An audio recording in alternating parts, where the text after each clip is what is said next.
श्रीराम जय जय राम। प्रपंच हे परमार्थाचे साधन। फार दिवस नोकरी केली की माणसाच्या मनाला गुलामगिरीची सवय लागते. हे चांगले नाही. काही दिवस तरी माणसाने मालकी हक्काने राहायला शिकले पाहिजे. नोकरी करीत असतानाच अनुसंधानाचा अभ्यास करावा, म्हणजे पुढे नोकरी सुटल्यावर जितका वेळ मिळेल तितका अनुसंधानात जाईल. प्रत्येक मनुष्य जन्माला आल्यापासून परमार्थाचा अभ्यास करतो आहे. प्रत्येक मनुष्याला आनंद किंवा समाधान हवे आहे आणि त्यासाठी त्याची खटपट चालू असते. खरोखर परमार्थाला दुसऱ्याची गरजच नाही. मग दुसरा कुणी आपला परमार्थ बिघडविल कसा? जगात जे आहे ते सर्व चांगले आहे, आपणच तेवढे बरे नाही.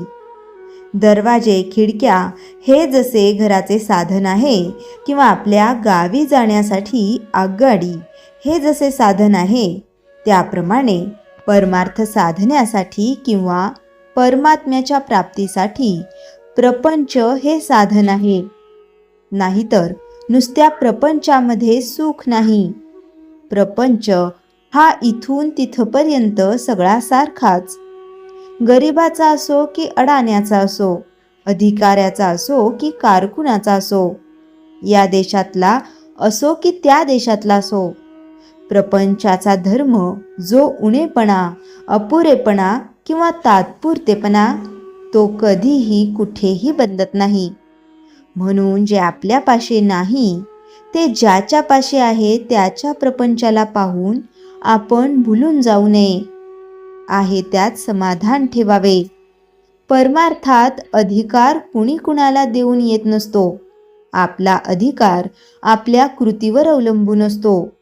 परमार्थाची जाणीव जेवढी दुःखात होते तेवढी सुखात असताना होत नाही. ते सुख शेवटी दुःखातच लोटते. ज्या जाणीवेने आपण सर्व ज्ञान मिळवतो ती काय आहे हे जाणण्याचा कुणी प्रयत्न करीत नाही. वैश्विक सुख बुद्धिविकारांना सामील झाली म्हणजे ते प्रबळ होऊन घातक ठरतात.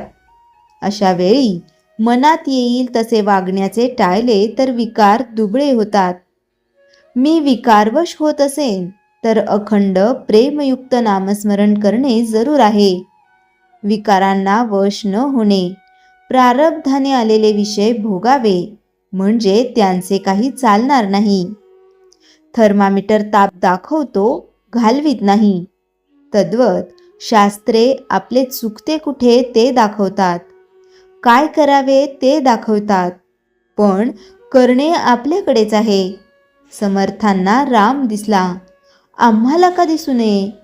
तर आम्ही समर्थांप्रमाणे श्रद्धा ठेवून उपासना सतत आणि आदराने करीत नाही. म्हणून कसेही करा, पण मी रामाचा आहे ही भावना जागृत ठेवा. नाम जाणून अजाणून, श्रद्धेने अश्रद्धेने कसेही घ्या. राम तुम्हाला अन्न वस्त्राला कमी करणार नाही हे खास. नाम श्रद्धेने घेतले तर विशेषच फळ. म्हणून अखंड नामात रंगून आनंदात राहूया. श्रीराम जय जय राम. चैतन्यवाणी. सुखाने प्रपंच करा, पण त्यामध्ये भगवंताचे अनुसंधान ठेवा. हेच माझे तुम्हाला सांगणे आहे. श्रीराम जय जय राम. राम कृष्ण हरी. आधी बीज एकले, बीज अंकुरले, रोप वाढले पुढती, फळ आले शेवटी. या अभंगातून तुकाराम महाराज आपल्याला कर्मसिद्धांत, संस्कार आणि जीवनातील परिणाम यांचे अत्यंत सोपे तत्वज्ञान सांगतात. शेतकरी जे बीज पेरतो ते उगवते. गव्हाचे बी पेरले तर गहू उगवतो. आंब्याची कोय लावली तर आंब्याचे झाड उगवते. पण कधीही बाबळीचे बी पेरून आंबे मिळत नाहीत. हेच तत्व आपल्या जीवनालाही लागू होते. आपण जे विचार करतो, जो बोलतो, जे कर्म करतो त्याचेच फळ आपल्याला मिळते. बीज म्हणजे काय? संत येथे बीज हा शब्द वापरतात. बीज म्हणजे केवळ शेतातील धान्य नाही. आपले विचार हे बीज आहेत. आपले संस्कार हे बीज आहेत. आपली कर्मे ही बीजे आहेत. घरातील संस्कारांचे बीज. लहान मूल जन्माला येते त्यावेळी त्याच्या मनात काही नसते. जसे संस्कार दिले जातात तसे ते घडते. पण आज पालक मुलांना मोबाईल देतात पण वेळ देत नाहीत. नंतर मुलगा ऐकत नाही म्हणून तक्रार करतात. संत सांगतात, बीज चांगले पेरा, फळ चांगले मिळेल. एका बागेत 2 झाडे होती. एक आंब्याचे, एक बाभळीचे. दोघांनाही समान पाणी मिळत होते. समान सूर्यप्रकाश मिळत होता. पण आंब्याला गोड फळे आली, बाभळीला काटे आले, कारण बीज वेगळे होते. जीवनातही असेच आहे. विचारांचे बीज. आज अनेक लोक म्हणतात, माझ्या मनाला शांतता नाही. पण दिवसभर काय विचार करतो? दुसऱ्यांचा मत्सर, राग, द्वेष, तुलना. तर मग शांतता कशी मिळणार? चांगल्या विचारांचे सामर्थ्य. जिथे चांगले विचार असतात तिथे आनंद असतो. जिथे नामस्मरण असते तिथे शांती असते. जिथे कृतज्ञता असते तिथे समाधान असते. बीज अंकुरले.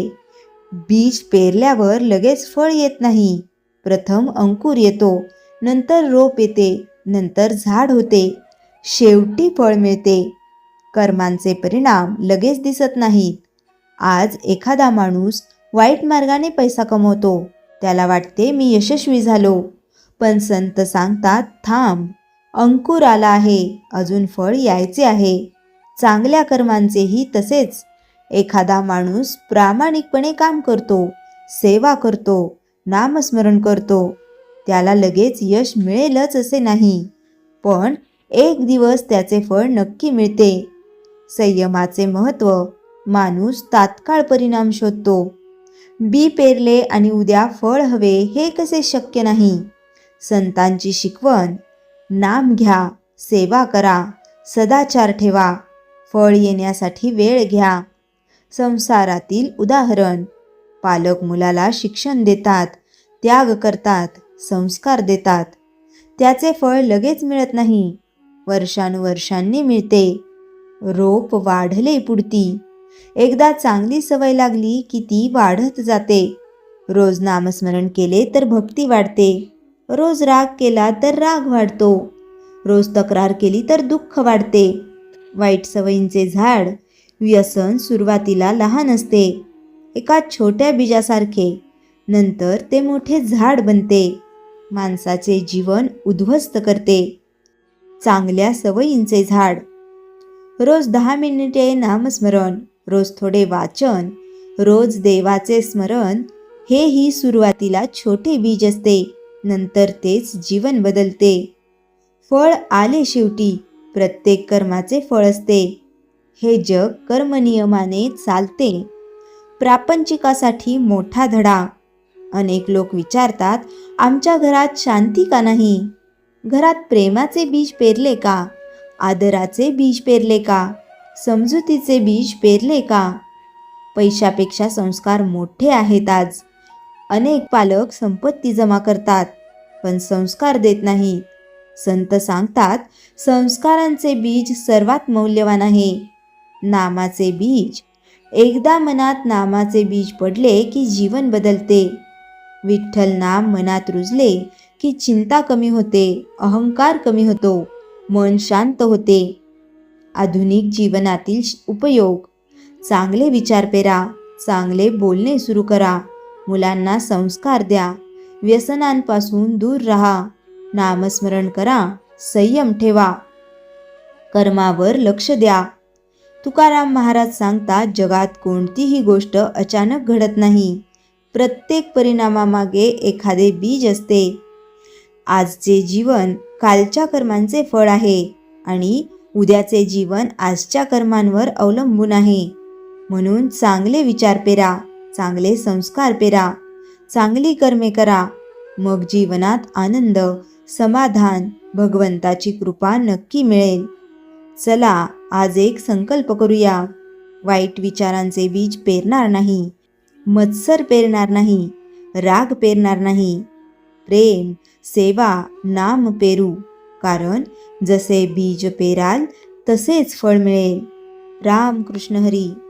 श्रीराम जय राम जय जय राम. जयाच्या जनी जन्मनामार्थ झाला, जयाने सदा वासनामात केला. जयाच्या मुखी सर्वदा नाम कीर्ती, नमस्कार तया ब्रह्मचैतन्य मूर्ती. श्रीराम जय जय राम. जानकी जीवन स्मरण जय जय राम.